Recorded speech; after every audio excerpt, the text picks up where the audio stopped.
நான் முடிவெடுக்கிறேன் இந்த தொகுதி என் தங்கச்சி காளியம்மாளுக்கு, நான் முடிவெடுக்கிற இந்த தொகுதி என் மகள் தேன்மொழிக்கு, முடிவெடுக்கிறேன் இந்த தொகுதி எங்க ஐயா கிருஷ்ணகுமாருக்கு, இந்த தொகுதி இவருக்குன்னு முடிவெடுக்கிறோம். இந்த தொகுதியில என் தம்பி காசிராமன் போட்டியிடுறான்னு நான் உட்கார வச்சு தங்கச்சி என்னன்னா கட்சிக்கு எவ்வளவு ஃபண்டு கொடுப்ப, தொகுதிக்கு எவ்வளவு செலவு பண்ணுவேன், அந்த நேர்காணல்லாம் எங்ககிட்ட கிடையாது. ஒரு இதுதான், இந்த தொகுதியில் இவரை நிறுத்தினால் வெல்ல முடியும், ஒரு கணிப்பு தான். இன்னைக்கு இல்ல நாளைக்கு, நாளைக்கு இல்ல நாளை மறுநாள். எப்போது எழுச்சி வரும் என்றால் மக்களிடத்துல தேர்தல் நேரங்களில் தான் தன்னெழுச்சி வரும். இப்ப நம்ம பேசுறவங்கள சாதாரண நேரத்துல கேட்க 2000 பேர் கூடுனால் தேர்தல் நேரத்துல 5000 பேர் கூடுவான். ஏன்னா அப்பதான் திருவிழா காலம் போல அவனுக்கு ஒரு கவனம் இருக்கும், யாருக்கு ஓட்டு போடுறது, எவன் தான் நல்லா இருக்கணும், ஒரு கவனிப்பு இருக்கும். அந்த நேரம் எல்லா ஊடகங்களும் தேர்தலை பற்றி, கட்சிகளின் அரசியலை பற்றி, கொள்கை கோட்பாடுகளை பற்றி பேசும். அப்ப அந்த நேரம் ஒரு எழுச்சி வரும். இப்ப நீங்க சொல்றது என்ன, இவ்வளவு தூரம் நம்ம போனது பெரியது. நமக்கு என்ன இருந்தது, நம்மளை பற்றி நாம் தான் பேசுகிறோம், நாமும் பேசுவதில்லை. இந்தியாவில் ஒரு அரசியல் கட்சி அது வெல்லுது வீழுது, சரிவாதி பெண்களுக்கு அரசியல் களத்தில் தேர்தல் களத்தில் நிற்பதற்கு வாய்ப்பு கொடுக்கிற ஒரு கட்சி நாம் தமிழர் கட்சி என்று யார் பேசி பாராட்டினார்? தமிழக அரசியல் தளத்திலே ஆதி தமிழ் குடிகளுக்கு பறையருக்கு இங்க அரசியல் சாசனம் தந்ததுதான் 42 தொகுதி தேவேந்திரருக்கும் பறையருக்கும். அரசியல் கட்சியில் தந்தது எத்தனை தொகுதி ஒருத்தன் சொல்லு பார்ப்போம். 16ல 22 தொகுதி கொடுத்தோம், 21ல 16 தொகுதி கொடுத்தோம். இங்கே நம்ம ஆதி குடிகள், தமிழ் பேரினத்தின் தொன்மக்குடிகள், குயவர், குறவர், வண்ணார், முடிதிருத்திர நாவிதர், தச்சர், இந்த மாதிரி நெசவர், இந்த மாதிரி இதுகளுக்கு நம்ம இனம் சார்ந்த இதுகளுக்கு யாருக்காவது சீட்டு இருக்கா பாரு சொல்லு. துணி வெளுக்கிற சலவை தொழில செய்யற வண்ணார்களுக்கு இருக்கா? ஒரு எம்எல்ஏ பாத்திருக்கியா? நீ பாத்திருக்கியா? ஆனால் இவர்களுக்கெல்லாம் தேர்தலில் நிக்க இடம் கொடுத்த கட்சி நாம் தமிழர் கட்சி. யார் பேசணும்? பேச மாட்டாங்க. தாழ்த்தப்பட்ட மக்களுக்கு என்று கட்சி வச்சிருக்கிற கட்சி கூட தம்பி இந்த முயற்சியை செய்யறான், வாழ்த்துக்கள் சொல்ல மாட்டான். ஏனென்றால் இவர்களுக்கு சீமான் ஆபத்து, நாம் தமிழர் கட்சி ஐயோ ஆபத்து. ஆபத்து தான். யாருக்கு ஆபத்து இல்லைன்னு நான் சொல்லலே, ஆபத்து தான். யாருக்கு? அயோக்கியனுக்கு, திருடனுக்கு, ஊழல் லஞ்சம் வாங்கி ஊறி திளைத்தவனுக்கு, என் நிலத்தின் வளத்தை சுரண்டி கொளுத்தவனுக்கு, நாங்கள் செத்து விழுகும் போது இங்கே மாநாட மயிலாட நடத்தி வேடிக்கை பார்த்தவனுக்கு, மீனவ சொந்தங்கள் செத்து விழுகும் போது இன்னும் கடிதம் எழுதி கொண்டிருப்பவர்கள். நீ போஸ்ட் மாஸ்டர் முதலமைச்சர் ஆக்கிட்டு எல்லா பிரச்சனையும் தீர்ந்து போயிரும்னா, இமெயில், இன்டர்நெட், இன்ஸ்டாகிராம் வந்துருச்சு, கூப்பிட்டு தினம் பேசுறேன்றாங்க, கூடி கொஞ்சிறேன்றாங்க. அப்போலாம் பேசாம கடிதம் எழுதி கொண்டிருக்கிறார்கள். இனிமே நான் அப்படித்தான் செய்யலாம்னு இருக்கேன்.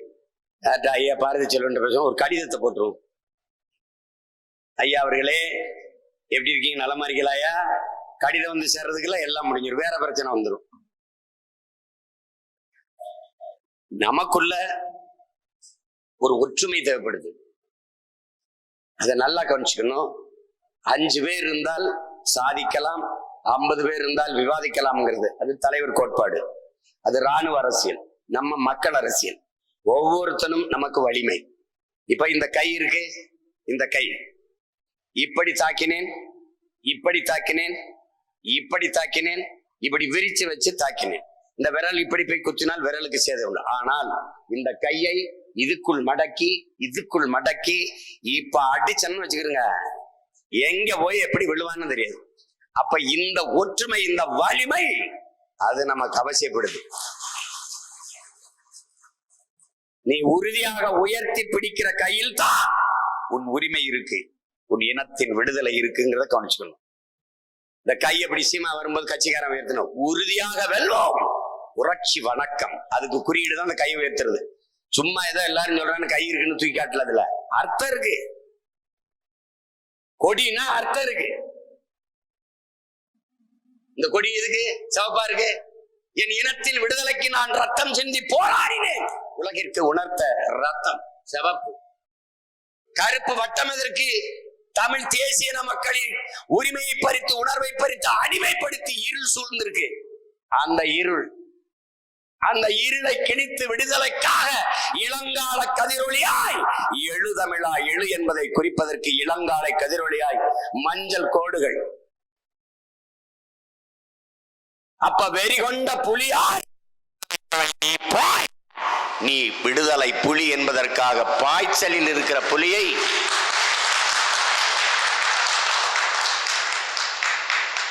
அதுல அந்த கோடு 26 கோடு 27 கோடு இருக்குது. 26 கோடு தலைவர் பிறந்த நாளை குறிக்குது. 27 கோடு நம்முடைய இன விடுதலைக்கு உயிர் இந்த மாவீரர்களை குறிக்குது.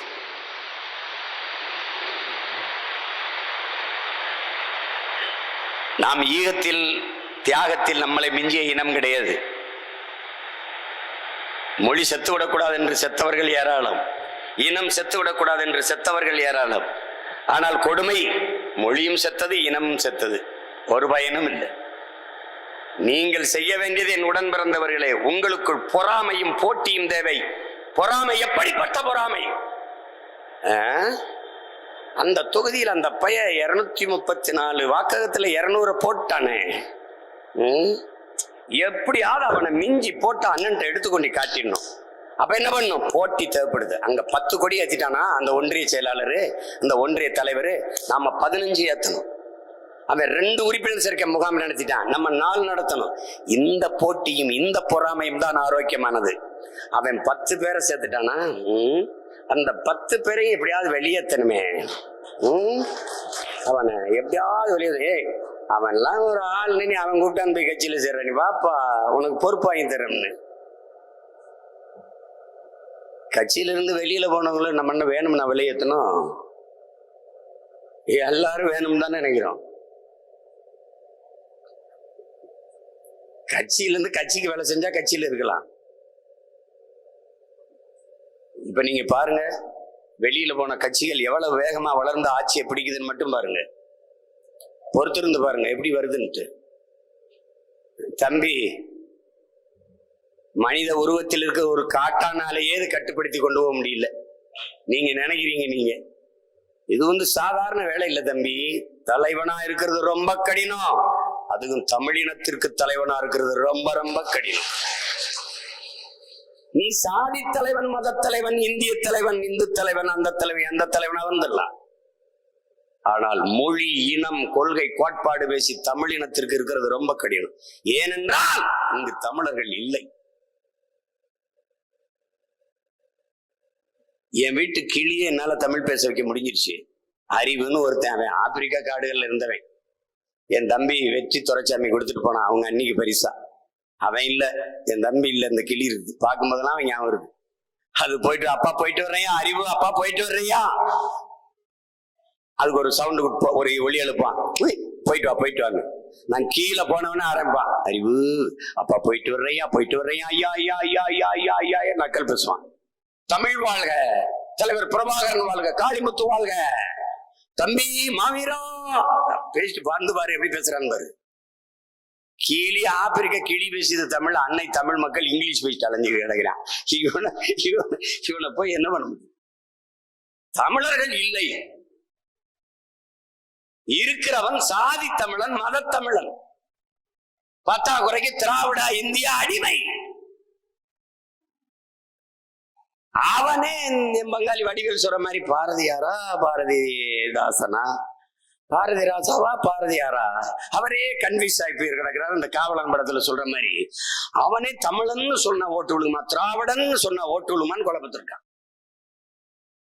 மாநாடு முருகனுக்கு நடத்துறது திராவிட மாடல் ஆட்சி. ஆனா அறிக்கை, முதல் மாந்தன் தமிழன், முதல் மொழி தமிழ், தமிழ் மொழி நம் மொழி என்கிற பெருமை, நாம் தமிழினம் என்கிற பெருமை இருக்க வேண்டும். முத்தமிழ் முருகன் மாநாடு நடத்துறது யாரு?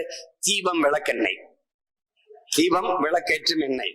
அதாவது எல்லாரும் மாநாடு என்ன, சாப்பிட்டு 50,000 பேர் சாப்பிட்டார்கள். வெது வெதுன்று சூடா இட்லி பரிமாறப்பட்டது, ஆப்பம் பரிமாறப்பட்டது, அந்த சட்டினி, இந்த குருமா, இது சாப்பிடப்பட்டது. அப்புறம் வந்த ஒரு 2 லட்சம் பேருக்கு அந்த பஞ்சாமிர்தம் கொடுக்கப்பட்டது. இதான்டா முருகன் திருவிழா. இதுதான். ஏன் இவங்க 2 பேரும் போல? அதுக்கு முதல்ல சொல்லிட்டேன், போகணும். எங்க அருணகிரினார் எங்க பாட்டை எழுதின திருப்புகளை பாடணும், எழுதி வைக்காம பாடணும். பக்தி திருமுத்து திருநகை அதை பாடணும். பாடணும்னா என்ன, சும்மா ஏதோ. அதனால ஒன்று தெரிகிறது, தங்கை சொல்லும் போது திருவிடை மருதூர்ல அங்க ஆள் இல்லைன்னா என்ன பண்ணணும்? நீங்க தம்பிமார்கள் நீங்க என்ன பண்ணணும்? எந்த இடத்தில் ஆள் இல்ல அது பட்டியல் இருக்கு. அப்ப அங்க வேலை செய்ய ஆள் இல்லையா? இங்க இருக்கா? நீ இங்க போய் உந்தூர்லி அல்லது மிதுவண்டி ஈரூர்லி அல்லது அந்த ஏதாவது ஒரு வாகனத்தை எடுத்துக்கிட்டு போயிட்டு சுவரொட்டி, ஒரு தாள் சுவரொட்டி நம்முடைய தத்துவங்கள். நீங்க இன்னும் சுவர்ல சீமான், அப்புறம் இந்த படங்கள், அது வல்ல கொள்கை கோட்பாடு, அது எல்லா பேரும் சுவத்துல எழுதுவான்.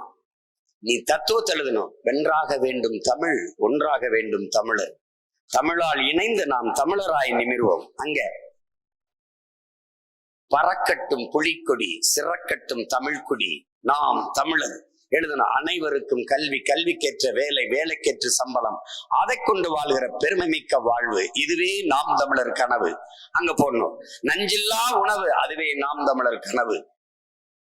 நம்மாழ்வார், இயற்கை வேளாண் விஞ்ஞானி நம்மாழ்வார் அப்பா, அவரின் கனவை நிறைவேற்ற துடிக்கும் பிள்ளைகள் அழைக்கிறோம். உறவாக, உணர்வாக இணைய நாம் தமிழர். இப்படி போஸ்ட் ஓட்டணும். நீ ஒரு தடவை ஒண்ணு செய், தஞ்சை சோழ மண்டலம் ஒரு 10 தொகுதியில உறுப்பினர் சேர்க்கை முகாம் அண்ணன் நீங்க தொடங்கி வைங்கன்னு. ஒவ்வொரு தொகுதிக்கு நான் தொடங்கி வைக்கிறேன். நீ ஒண்ணு போட்டு உட்கார்ந்துட கூடாது. ஒரே நேரத்துல 10. எப்ப நீ வெற்றி அடைவாய்? இந்த இடத்துல எவ்வளவு ஆண்கள் இருக்கீங்களோ அதுக்கு இணையா இந்த பக்கத்துல அவ்வளவு பெண்கள் உட்காரும் போது நீ வென்றுவ. நீ ஏன் வெல்றதில்ல? இவங்க எல்லாம் அவங்களா வந்தது. நம்ம வீட்டுல பெண்கள் இருக்காங்க, அம்மா இருக்காங்க, அக்கா இருக்காங்க, தங்கச்சி இருக்காங்க, கூட்டி வர்றது இல்ல. நான் முன்மாதிரியா இருக்கணும்ட்டு என் மனைவியை அழைச்சிட்டு வந்தேன். குடும்ப அரசியல், கயல்வெளியை பொதுச் செயலாளர் ஆக்க போகிறார். அது என்ன, ஐயோ நான் வரலப்பா உங்க கட்சிக்கு, நான் வீட்டுல இருக்கிறேன். ஏண்டா எல்லாரும் அவரவர் குடும்பத்தில் இருக்கிற வாடகைக்கடா பெண்களை புடிச்சிட்டு வர முடியும்? நம்ம வீட்டு பெண்கள் பங்கேற்காதான்டா. நீ 2 கூட்டத்துக்கு இவ்வளவு கத்துறாங்க, இவ்வளவு செய்தி இருக்கா, ஏங்க நீ கூட்டத்துக்கு போயிட்டு வந்துடுறமான மகராசனா போயிட்டு வாங்கன்னு சொல்லுவாங்க. எல்லாரும் வீட்டுல விட்டு வந்துடுறது. அப்புறம் எப்படி பெண்கள் வருவாங்க? பெண்கள் வாக்கு எப்படி நீ பெற முடியும்? அந்த இடத்துல போய் சூரட்டி ஓட்டு, திருவிடை மருதூர்ல ஓட்டு, பழகினமா இருக்க இடத்துல ஓட்டு, திருப்பி உடுக்குமை சேர்க்கை முகாம் போடு, சேர்ந்த உறுப்பினருக்கு உடனே அட்டையை பிடிச்சு போடு, அட்டையை கொடுத்துரு. ஏன்னு அந்த படிக்கிற பிள்ளையா இருந்தா வீட்டுக்கு போய் அப்புறம் அலைபேசி வாங்கி நீ பேசினீங்கன்னா அப்பா இருப்பாரு, அம்மா இருப்பாரு, அது ஒரு கட்சியில் இருப்பாங்க, இவங்க ஒரு கட்சியில் இருப்பாங்க.